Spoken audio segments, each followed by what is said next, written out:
오늘은 역대하 8장 17절부터 9장 12절까지입니다. 먼저 8장 17절 18절에 보면 솔로몬의 성장이 끝이 없다는 생각을 하게 됩니다. 에시온 게벨 저 남쪽이죠. 남쪽 제일 남단 지역에 조선소를 만들어 놓고 조선소뿐만이 아니라 재련소까지 만든 것 같습니다. 오빌의 금을 수입해다가 그것도 후람의 아주 노련한 배사공들을 수입해서 이 후람이 지원을 해줬죠. 그 사람들과 함께 솔로몬의 종들이 이제 바다 지중해가 아니고 이거는 저 밑에 뭡니까 저 남쪽에 있는 바다입니다. 그 바다를 대상으로 전 세계를 다니면서 특별히 오빌의 금을 수입해다가 재련하고 막대한 부를 축적하게 됩니다. 그리고 9장 1절부터 쭉 이제 9절까지 보면은 이 솔로몬의 영광이 얼마나 컸던지 이웃 나라죠. 저 남쪽 아프리카 나라입니다. 그때만 해도 아마 에티오피아가 상당히 큰 나라였던 것 같습니다. 서바 왕이 솔로몬의 영광을 확인하기 위해서 직접 찾아왔습니다. 시종을 거느리고 많은 시종을 거느리고 많은 향품과 금과 보석을 잔뜩 싣고 와서 솔로몬에게 여러 가지 자기 마음에 품고 있던 질문들을 하게 됩니다. 그랬더니 솔로몬이 대답하지 못하는 것이 없었습니다. 서바 여왕이 묻는 것 하나도 거침없이 막힘없이 대답을 했습니다.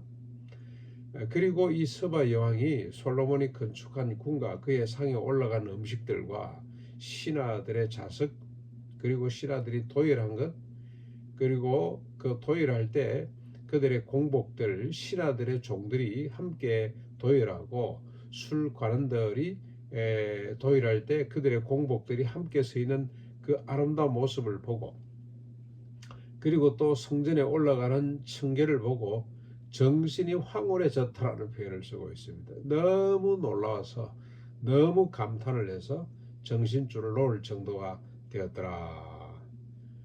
이에 서바 여왕이 고백을 하게 됩니다. 내가 당신의 행위와 지혜에 대해서 본고에서 여러 가지를 들어서 내가 믿지 못했는데 실제로 와서 보니 내가 들은 것은 절반도 못 된다.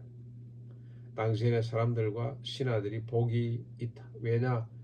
항상 당신 앞에 서서 당신의 지혜를 듣기 때문이다. 얼마나 행복하겠냐.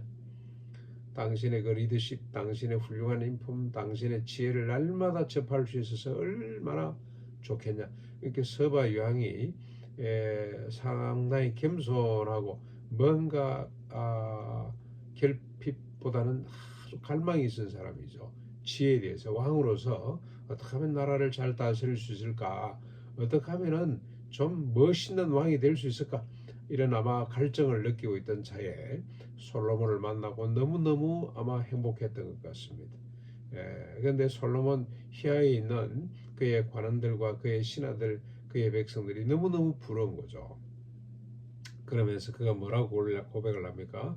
당신의 여호와 하나님을 송축합니다. 당신의 하나님이 이스라엘을 사랑하사 영원히 견고하게 하시려고 당신을 왕으로 세워서 정의와 공의를 행하게 했습니다. 이 서와 영도 보통이 아닙니다. 솔로몬에게 있어서 가장 중요한 것이 뭔가? 왕으로서 가져야 될 덕목이 무엇인지를 정확히 찍어내는 사람이라고 할 수가 있겠습니다. 그리고 그 하나님을 보게 된 거죠. 하나님이 이스라엘을 사랑해서 솔로몬 같은 왕을 세워가지고 공의와 정의를 시행하도록 하셨구나 하고 정리를 하게 됩니다. 서바 양도 보통이 아니다. 정말로 참 대단한 왕이었다는 생각을 하게 됩니다. 못 알아볼 수도 있거든요. 솔로몬이 뭐 아이고 어쩌다 저리 됐겠지. 저 양반이 또 뭐 참 훌륭한 왕인가 보다 이 정도는 평가할 수 있겠지만 하나님이 이스라엘을 위해서 당신을 왕으로 삼고 당신으로 하여금 공의와 정의를 행하도록 하셨다는 고백은 위대한 고백이라고 할 수가 있겠습니다.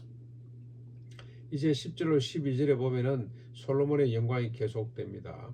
후람의 신하들과 솔로몬의 신하들이 오빌에서 금과 백당목, 금뿐만이 아니고 백당목과 보석들을 실어 나르게 됩니다. 수입하고 또 가공해서 수출하고 막 그랬다는 뜻이죠.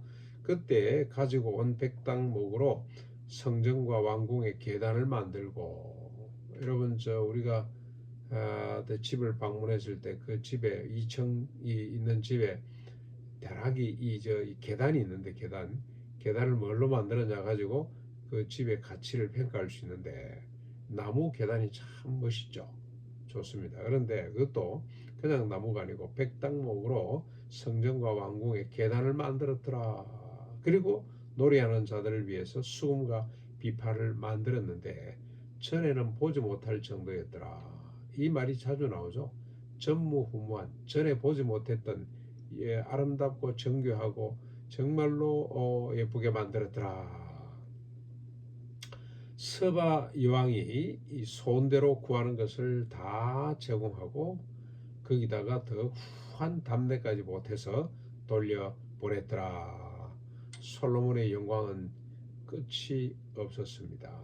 정말로 그가 원래 이런 걸 구하지 않았는데 하나님이 그 백성들을 잘 다스릴 수 있도록, 재판할 수 있도록 지혜와 지식을 다하여 주십시오. 하나님이 맡기신 백성이잖아요. 결국 하나님을 위하여서 지혜와 지식을 더해 주십시오 그랬더니 하나님이 감동을 받고, 그래 내 백성을 네가 잘 다스리겠다고, 그래 네가 구하지 않은 것까지 내가 다 주마, 부와 기와 영광을 주마, 장수의 복을 주마. 그래서 이런 복을 받게 된 것입니다. 그런데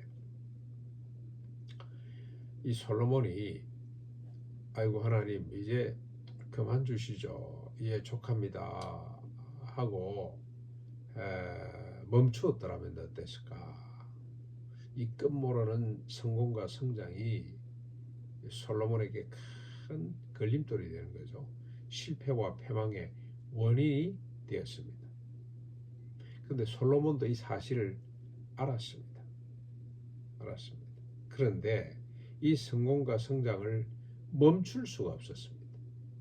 그 욕망을 멈추지를 못했습니다. 그래서 솔로몬은 참회록을 썼어요. 전도서라고 하는 우리가 참회록이 많이 소개되고 고전 가운데 고전으로 자리를 잡은 참회록들이 몇 건 있죠. 아우구스티누스의 참회록, 그 다음에 또 어거스틴의 참회록, 아우렐리우스의 참회록, 참회록들이 많은 것 같아요. 루소도 참회록을 썼나요? 하여튼 참회록이 많습니다만은 이 솔로몬의 참회록, 전도서, 참회록과 비슷하죠. 이래야 볼 받는다는 자문도 있습니다만은 그보다도 더 소중한 책이 헛되었다고 고백하는 이 참회록이죠. 이 참회록을 쓰기도 했습니다. 많은 그의 성장과 성공을 멈출 수 없는 자신의 한계. 그래서 그러나 솔로몬은 하나님의 사람이었기 때문에 그 아버지와 함께 어디로 향해 갑니까? 메시아를 소망하는 쪽으로 나아가게 됩니다.